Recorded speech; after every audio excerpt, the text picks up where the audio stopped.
Bismillahirrahmanirrahim. Assalamualaikum warahmatullahi wabarakatuh. Anak-anakku sekalian, pada pertemuan kali ini kita akan melanjutkan sesi terdahulu di mana kita sempat membahas terkait dengan getaran.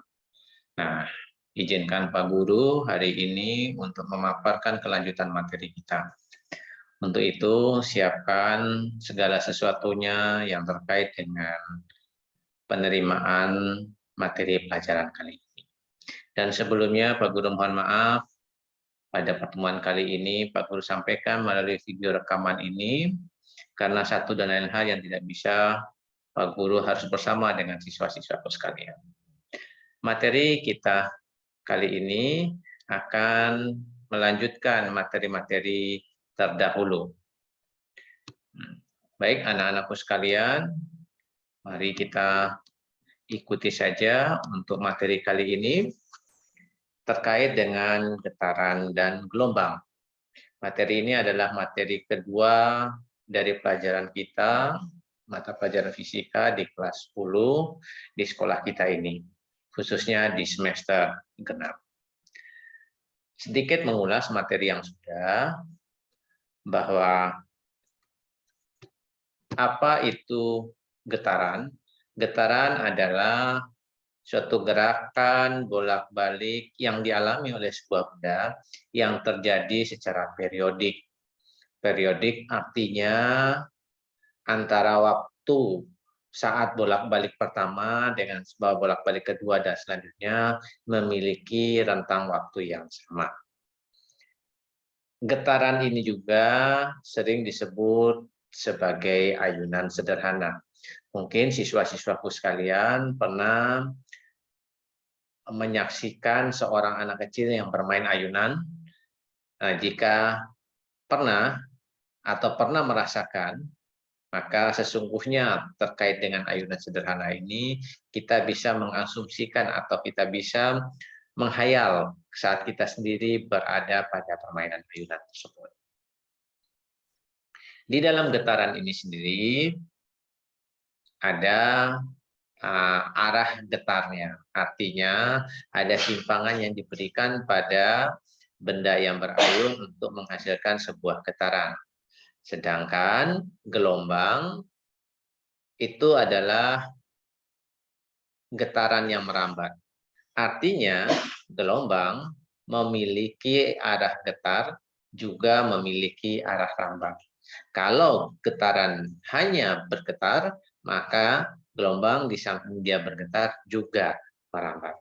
Jadi antara getaran dan gelombang ada kemiripan, yaitu sama-sama memiliki arah getar, namun pada gelombang perbedaannya juga memiliki arah rambat. Baik anak-anakku sekalian, mari kita perhatikan contoh sebuah ayunan seperti pada gambar ini. Jika sebuah ayunan diluncurkan dari titik A, melewati B, berakhir di C, kemudian kembali lagi ke B, dan berujung di A, maka pola ini dikatakan sebagai ayunan dengan satu getaran atau satu ayunan. Pak Guru ulangi lagi, pola dari A ke B, ke C, ke B, dan kembali ke A, itu adalah memiliki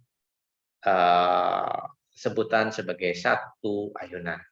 Dengan kata lain, gerakan bolak-baliknya dari A dan kembali ke A. Dari info tersebut, untuk lintasan ayunannya kita bisa melihat. Tadi ada lintasan dari A, B, C, B, A. Satu ayunan. Nah, sekarang kalau dari A, B ke C, artinya dia hanya pergi tanpa kembali lagi, maka ini dikatakan setengah ayunan. Dan jika dari A ke B, ini dikatakan seperempat ayunan. Bagaimana kalau lintasannya dari A, B, C, kembali ke B, tidak sampai di A? Berapa ayunankah yang terjadi? Nah, anak-anakku sekalian, kalau kita perhatikan, untuk satu ayunan itu dari A ke B ke C, kembali ke B dan ke A. Sementara untuk dari A ke B itu seperempat ayunan. Artinya setiap langkah memiliki seperempat ayunan. Nah, untuk menjawab pertanyaan bagaimana lintasannya Jika dari A, B, C ke B, maka kita lihat pola langkahnya ada 3 langkah. Berarti jumlah ayunannya adalah 3/4 ayunan. Berbicara masalah ayunan, ada beberapa besaran yang anak-anakku sekalian, siswaku sekalian harus pahami. Yang pertama, waktu yang diperlukan untuk satu getaran atau satu ayunan itu disebut dengan periode. Sedangkan jumlah getaran atau ayunan dalam satu detik itu disebut dengan frekuensi. Melihat definisi ini, bahwa frekuensi dan periode itu saling terbalik. Kalau periode waktu tiap satu ayunan, sementara frekuensi jumlah ayunan dalam satu detik. Sebagai contoh, siswa-siswaku sekalian, ayunan digetarkan sebanyak 40 ayunan dalam 10 detik. Nah, informasi ini jika ditanyakan berapa periode ayunan, berapa frekuensi ayunan, berapa jumlah ayunan dalam 15 detik, dan berapa waktu yang diperlukan untuk 16 ayunan, maka solusi atau penyelesaiannya sebagai berikut. Kita lihat yang pertama, periode. Periode tadi dikatakan adalah waktu getar dibagi dengan jumlah getaran. Nah, di sini terdapat 10, saya ulangi, terdapat 40 ayunan dalam waktu 10 detik. Berarti waktu getarnya ada 10 detik. Sementara 40 ayunan adalah jumlah ayunannya. Jadi kalau waktu getar dibagi dengan jumlah ayunan, sama dengan 10 dibagi 40 atau 1/4 detik setiap ayunannya. Pertanyaan kedua, frekuensi. Bagaimana kita menyelesaikannya? Frekuensi itu sendiri jumlah getaran dibagi dengan waktu getar. Artinya dari informasi di atas, jika kita dapatkan 40 dibagi dengan 10 detik, atau sama dengan 4 ayunan per detik. Nah, ayunan per detik ini juga disebut dengan satuan lain yang disebut dengan hertz atau disingkat dengan Hz. Jadi 4 ayunan per detik itu disebut juga dengan 4 hertz. Nah, mari kita perhatikan anak-anakku sekalian, siswaku sekalian, antara periode dengan frekuensi. Tadi periode kita dapat 1/4, frekuensinya kita dapat 4/1 atau sama dengan 4. Nah, inilah yang tadi sebagaimana informasi di awal bahwa periode dan frekuensi saling terbalik. Pertanyaan selanjutnya, bagaimana kita menjawab untuk mencari jumlah ayunan dalam 15 detik? Mari kita lihat dari jawaban terkait dengan frekuensi. Di jawaban terkait dengan frekuensi didapatkan ada 4 ayunan dalam 1 detik. 4 ayunan dalam 1 detik. Maka dalam 15 detiknya, berapa ayunan? Otomatis 15 detik dikalikan 4, sama dengan 60 ayunan. Dari mana 4-nya? 4 dari jumlah ayunan dalam setiap detiknya. Untuk jawaban yang pertanyaan selanjutnya terkait dengan waktu untuk 16 ayunan. Mari kita lihat. Dari jawaban yang pertama terkait dengan periode, kita dapatkan bahwa hasil untuk waktu periodenya itu 1/4 detik. Artinya 1/4 detik untuk satu ayunan. Ingat, 1/4 detik untuk satu ayunan. Sementara yang ditanyakan untuk 16 ayunan. Berarti 16 dikali 1/4 itu sendiri sama dengan 4 detik. Dari mana 16 kali 1/4? Itu sama halnya dengan 16 dibagi dengan 4. Jawabannya 4 detik. Oke, anak-anakku sekalian, mari kita lanjut untuk kajian tentang gelombang. Gelombang tadi sudah diinformasikan sesungguhnya adalah getaran yang merambat. Artinya ada arah getar dan arah rambat. Mari kita bayangkan seutas tali yang diikat, kemudian dihentakkan ke atas ke bawah. Maka kita akan melihat pola gundukan gelombang yang merambat dari samping kiri ke samping kanan atau sebaliknya dari kanan ke kiri. Sementara ya, kita menghentaknya adalah dari atas ke bawah. Hentakan ke atas ke bawah itulah yang kita sebut sebagai arah getar. Sementara gelombang yang menjalar ke samping itu disebut dengan arah rambatnya. Nah, siswaku sekalian, pada gelombang yang terkait dengan gelombang pada tali, kita bisa mengidentifikasi bagian-bagian dari gelombang tersebut. Apa saja bagian-bagiannya? Yang pertama, ada yang namanya simpul gelombang. Mari kita perhatikan gambar yang sudah dipaparkan ini. Di situ ada titik A, B, C, D, F, E, F, dan G. Nah, simpul gelombang itu ada pada titik A, C, E, dan G. Nah, ini adalah sebagai simpul gelombang. Sementara puncak gelombang, yang namanya puncak adalah yang paling atas. Maka dari sini kita bisa melihat titik B dan titik F adalah titik yang berada paling atas. Dasar gelombang, yang namanya dasar itu paling bawah. Dari gambar ini kita bisa melihat titik yang paling bawah ada pada titik D. Selanjutnya, bagian gelombang lainnya ada yang disebut dengan bukit gelombang. Bukit gelombang. Yang namanya bukit itu adalah gundukan yang menghadap ke atas atau gundukan yang menonjol ke atas. Sekarang kita lihat gundukan tersebut ada pada daerah A, B, C dan juga pada daerah E, F, G. Nah, A, B, C dan E, F, G ini disebut sebagai bukit gelombang. Bagian gelombang yang lainnya adalah lembah gelombang. Lembah gelombang, yang namanya lembah itu berupa cekungan ke bawah. Nah, di sini kita bisa melihat pada gelombang tali yang sesuai pada gambar ini, kita akan melihat adanya lembah gelombang yang berkisar pada daerah C, D, dan E. Nah, inilah yang terkait dengan bagian-bagian pada gelombang. Lebih lanjut, siswaku sekalian, mari kita lihat. Kalau tadi pada saat getaran kita memahami apa itu satu getaran atau satu ayunan, maka pada gelombang kita harus memahami apa itu satu panjang gelombang. Satu panjang gelombang lebih sering juga disebut dengan satu lambda. Lambda itu lambangnya mirip dengan huruf T yang jatuh rebah.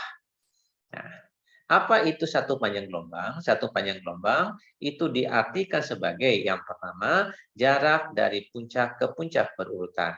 Kalau kita lihat di sini dari puncak ke puncak berurutan itu dari titik B ke titik F. Jarak, yang namanya jarak itu adalah uh, posisi dari satu titik ke titik lain. Jadi kita tidak lagi melihat lekukannya, tapi langsung melihat mengukur jarak dari atau posisi dari titik B ke titik F.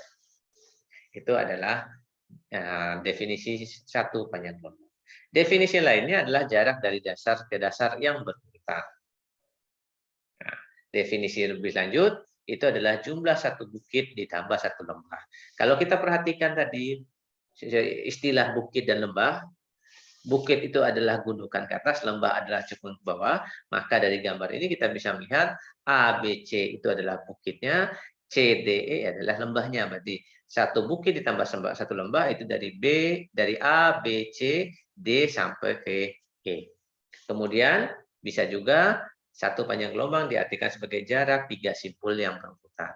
Dari sini kita bisa lihat tiga simpul yang berurutan, bisa dari A, C, sampai E, atau dari C, E, sampai dengan G. Itulah terkait dengan gelombang. Anak-anakku sekalian, mari kita coba membahas satu contoh soal terkait dengan gelombang ini. Perhatikan gambar gelombang pada tali.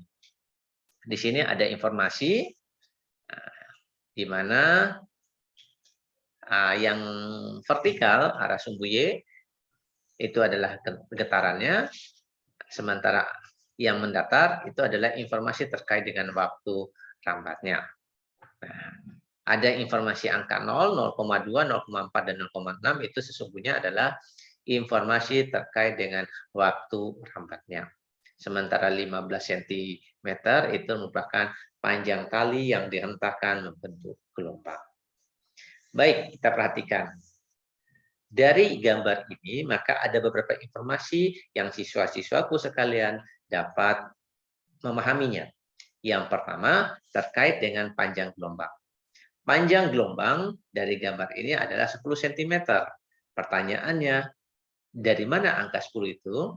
Hal ini terlihat dari informasi panjang tali. Kita perhatikan, panjang talinya ada 15 cm.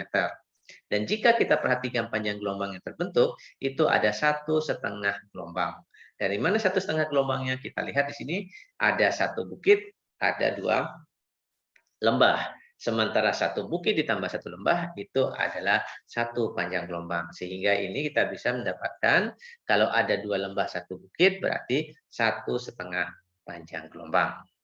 Nah, 1,5 panjang gelombang itu sepanjang 15 cm. Artinya kalau saya bagi 3, maka setiap 5 cm itu ada setengah panjang gelombang. Kalau setengah panjang gelombangnya saja 5 cm, berarti satu panjang gelombangnya ya tinggal kita kalikan 2 menjadi 10 cm. Nah, itu informasi terkait dengan panjang gelombang sesuai dengan gambar rambatan gelombang tersebut. Lebih lanjut, di samping panjang gelombang juga ada informasi terkait dengan periode. Terkait dengan periode ini, siswaku sekalian, periode itu sesungguhnya sebelumnya kita sudah memahaminya di konsep tentang getaran, di mana periode pada getaran menyatakan waktu untuk satu getaran. Maka pada gelombang, periodenya merupakan waktu untuk satu gelombang. Sekali lagi, di gelombang, waktu untuk satu gelombang itu dinyatakan sebagai periode. Dari gambar ini dapat kita lihat, anak-anak sekalian, siswaku sekalian, bahwa untuk satu panjang gelombang, tadi satu panjang gelombang itu satu bukit tambah satu lembah, kita lihat yang pertama ada satu lembah, yang selanjutnya ada satu bukit. Maka dari satu lembah dan satu bukit ini kita mendapatkan ada angka 0,4 sekon atau 0,4 detik. Nah, 0,4 sekon atau 0,4 detik inilah yang menyatakan periodenya. Mengapa? Karena sejauh itulah terbentuknya satu panjang gelombang. Jadi sekali lagi periodenya sini terlihat adalah 0,4 detik. Lebih lanjut, siswaku sekalian, karena membahas tentang gelombang, ada arah getar dan ada arah rambat, di mana gelombang itu sendiri merupakan getaran yang merambat, maka gelombang memiliki kecepatan lambat. Nah, sebelumnya, kalau ada informasi terkait dengan periode, maka ada juga informasi terkait dengan frekuensi. Tadi kita bahas bahwa periode dan frekuensi hanya kebalikannya. Nah, kalau periodenya 0,4, maka frekuensinya 1/0,4. Ini kalau dihitung akan kita dapatkan 2,5 Hz. Bagi yang bisa menghitung, Pak Guru berikan jempol, dan bagi yang tidak bisa, manfaatkanlah kalkulator atau HP untuk menghitungnya. Ketimbang kita menebak-nebak salah, lebih baik kita hitung dengan menggunakan alat bantu. Nah, lebih lanjut terkait dengan variabel kecepatan. Kecepatan itu sesungguhnya adalah panjang gelombang dibagi dengan periode. Maka dari informasi ini tadi kita memiliki kecepatannya atau periode panjang gelombangnya 10 cm dan periodenya 0,4 detik, maka kecepatannya sama dengan 10 dibagi 0,4. Dengan menggunakan bantuan kalkulator, siswaku kalau dihitung ini pasti akan dapatkan angka 25 cm per detik. Demikian paparan atau penjelasan terkait dengan getaran dan gelombang. Sekali lagi mohon maaf untuk pertemuan kali ini Pak Guru hanya bisa menyampaikan ini semua. Jika siswaku sekalian tidak mampu mencatat dari video ini, maka file atau dokumen tertulisnya kalian bisa dokumentasikan, bisa dapatkan pada guru pengganti waktu. Demikian, Assalamualaikum warahmatullahi wabarakatuh.